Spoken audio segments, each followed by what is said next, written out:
ചിയാൻ വിക്രം ഒരു ആക്ടർ ഒരു കഥാപാത്രത്തിനായി എത്രത്തോളം കഷ്ടപ്പെടുമെന്ന് ചോദിച്ചാൽ ഓർമ്മ വരുന്ന ഒരു പേര് തന്നെയാണ് ചിയാൻ വിക്രം. ഓരോ സിനിമയിലെ വ്യത്യസ്ത ലുക്കും വ്യത്യസ്ത ക്യാരക്ടറും പെർഫോമൻസ് കൊണ്ട് നമ്മളെ ഏറെ കോരിത്തിരിപ്പിച്ച ഒരാൾ തന്നെയാണ് ചിയാൻ വിക്രം. അതുകൊണ്ട് തന്നെ വിക്രം ഇന്ത്യൻ സിനിമയിലെ ഏറ്റവും മികച്ച ആക്ടറുകളിൽ ഒരാളായി അറിയപ്പെടുന്നു. ആ വിക്രത്തിൻ്റെ ബെസ്റ്റ് 10 സിനിമകളാണ് ഞാൻ പറയാൻ പോകുന്നത്. ഇതിൽ നിങ്ങളുടെ ഫേവറേറ്റ് ഏതാണെന്ന് കമൻറ്റ് ബോക്സിൽ പറയുക. നേരെ വീഡിയോയിലോട്ട് പോകാം. First cinema Sethu.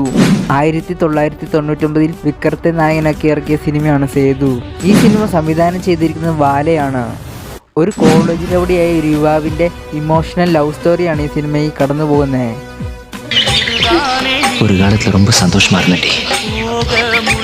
என்னைக்கு ஒன்று பார்த்து இந்தியாவில் ஒருத்தர் லவ் பண்ண ஆரம்பிச்சோம் അന്നേക്ക് പിടിച്ചത് സണിയ. ഇമോഷണൽ പെർഫോമൻസ് കൊണ്ട് തിയേറ്ററുകളിലാകെ വിജയമായി മാറി ഈ സിനിമ. അടുത്ത സിനിമ ദില്ലി.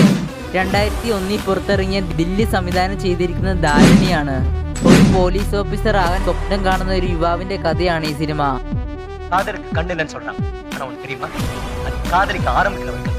அதுக்கப்புறம் 1000 கண்ணு முடிச்சு. எங்க வேலை செய்யறேன்னு அண்ணன் கேட்டான், எவ்வளவு சம்பளம் அம்மா கேட்டா, ரோட்ல நின்று சிகரெட் பிடிக்கிறேன்னு அப்பன் சொன்னான். அப்படி ஒண்ணு போய்கிட்டே இருக்கும். ஒரு பையனை பார்த்தா ஐ லவ் யூ சொல்றதுக்கு முன்னாடி முதல்ல பயோடேட்டா வாங்கி பாருங்க. இல்ல வசதியா இருந்தா பேப்பர்ல டெண்டர் நோட் பண்ணுங்க. அது மூலமா வேலை சம்பளம் சேஃப் எல்லாம் ஒத்து வந்தா மட்டும் ஐ லவ் யூ ரவுடி உலகாரനെ திருத்தி நல்லவனாக்குறதாங்க. മാസ് ആക്ഷൻ സീന് കൊണ്ട് തിയേറ്ററിലാകെ സൂപ്പർ ഹിറ്റായി ഈ സിനിമ.